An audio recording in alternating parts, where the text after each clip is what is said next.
दोस्तों, मैं मनीष कुमार भोज आप सभी का अपने यूट्यूब चैनल पहाड़ एजुकेशन में हार्दिक स्वागत करता हूं। दोस्तों, सर्वप्रथम मैं आप सभी को नए वर्ष की हार्दिक शुभकामनाएं प्रेषित करता हूं। दोस्तों, जितना बड़ा ख्वाब अगर मेहनत उतनी बड़ी होगी तो देखना एक रोज़ मंजिल तेरे सामने खड़ी होगी। इन्हीं शब्दों के साथ मैं इस वीडियो को प्रारंभ करूँगा। आइए शुरुआत करते हैं आज की श्रृंखला का। देखिए दोस्तों, आज की श्रृंखला का जो पहला प्रश्न आप लोगों के सामने मैं रखने जा रहा हूँ वो कह रहा है कि जोगी मारा में काला रंग कैसे तैयार किया गया, ये बताना है आपको। देखिए, काह की रोटी या दोनों से या हररा, ये देखिए आपके सामने यहाँ पर ऑप्शन भी यहाँ पर टिक किया हुआ है मैंने। देखिए हररा ये है जो जोगी मारा में जो काले रंग का जो प्रयोग किया जाता था, हररा से उसका प्रयोग किया जाता था। देखिए दूसरा प्रश्न है, क्षमा याचिका नारी अजंता की किस गुफा में है। देखिए गुफा नंबर 2, 10, 9, 17। तो यहाँ पर स्पष्ट तौर पर आप देख पा रहे हो कि गुफा नंबर 2 में क्षमा याचिका नारी का शानदार तरीके से अंकन ये गुफा नंबर 2 में अजंता की ये मिलता है। देखिए अब तीसरे नंबर का क्वेश्चन आप देख पा रहे हो, बैलों की लड़ाई अजंता की किस सर्वे में है, यह कहने का मतलब किस गुफा में है। देखिए गुफा नंबर 2, 1, 17, 29। तो दोस्तों बैलों की लड़ाई से संबंधित जो पेंटिंग अजंता की गुफा में जो देखने को मिलती है गुफा नंबर 1 में आपको देखने को मिलेगी। ठीक है, अब देखिए चौथे नंबर का प्रश्न, राजस्थानी शैली में चेहरे चित्रित किए गए हैं। जो राजस्थानी शैली में पहले जो चित्रांकन किया जाता था वो कैसे किए गए थे। देखिए 1 चश्मा, 1.5 चश्मा, 1.25 चश्मा या सभी। तो दोस्तों उसमें 1 चश्मा चेहरे उस राजस्थानी शैली में ये चित्रित किए गए थे। ठीक है, पांचवें नंबर का, शहाबुद्दीन नामक चित्रकार किस शैली का ये था। शहाबुद्दीन जो नामक जो चित्रकार था, अगर हम बेसिकली अगर कहें तो ये अलवर का था, मेवाड़ का, बीकानेर का, गुआ क्या था। तो देखो दोस्तों यहाँ पर स्पष्ट तौर पे मैंने इनको पहले से टिक किया हुआ है जिससे कि आपको आसानी होगी। तो मेवाड़ शैली का ये चित्रकार था। ठीक है, अब वन गागा का जन्म कब हुआ था।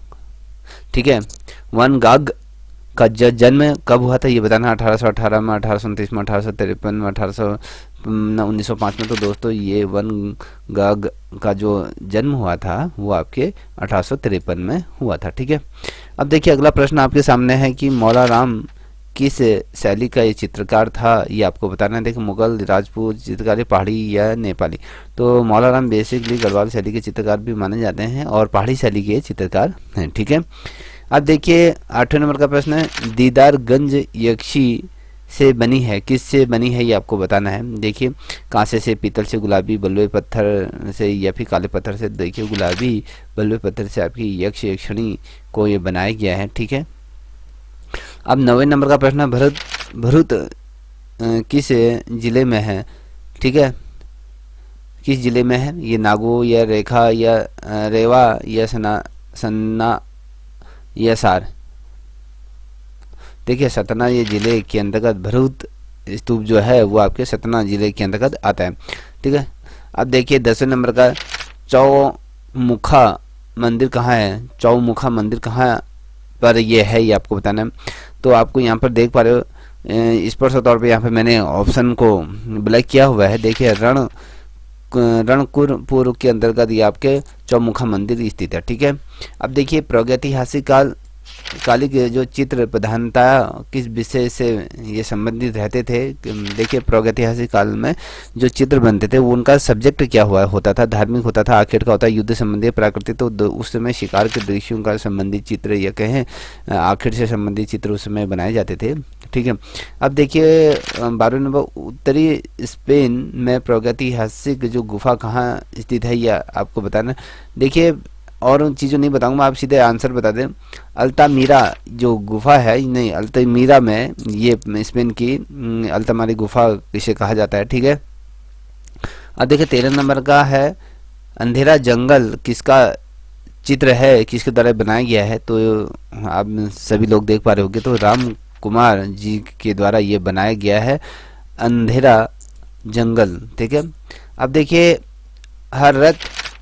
हजरत ईसा के चित्रकार हैं हजरत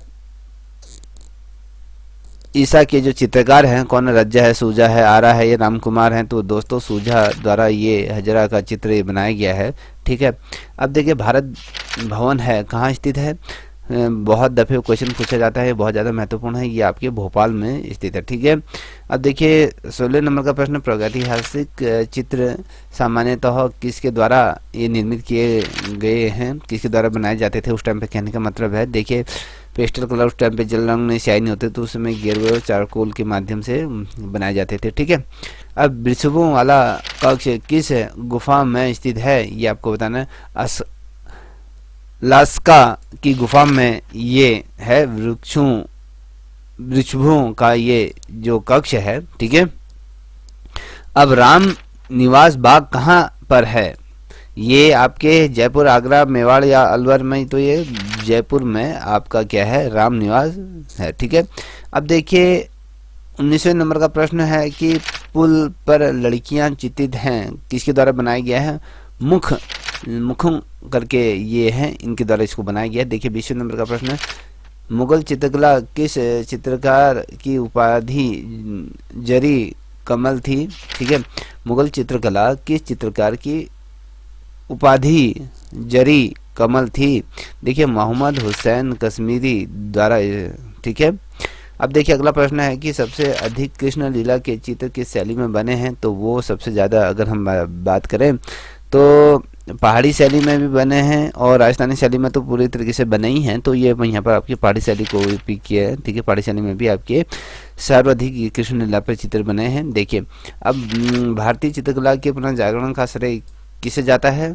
अगर बात करें तो उसमें क्षेत्रीय, मुगल शैली या कंपनी शैली या यूरोपियन शैली, हम उसकी बात नहीं करेंगे, हम यहाँ पर बात करेंगे ये बंगाल शैली को इसका श्रेय जाता है। ठीक है, अब गोवर्धनधारी कृष्ण कहाँ से मिलती है, कहाँ से मिली थी, ये आपको बताना है। ये जो ये मिली थी आपके, ये काशी से मिली थी। ठीक है, जहांगीर महल है, कहाँ है? ये आगरा में स्थित है। ठीक है, अब बात करेंगे 25वें नंबर का प्रश्न, अत्यंत महत्वपूर्ण प्रश्न है परीक्षा के दृष्टिकोण से, कि जो ये आर के लक्ष्मण किस रूप में प्रसिद्ध हुए थे? तो वो एक कार्टूनिस्ट के रूप में विश्वविख्यात रहे।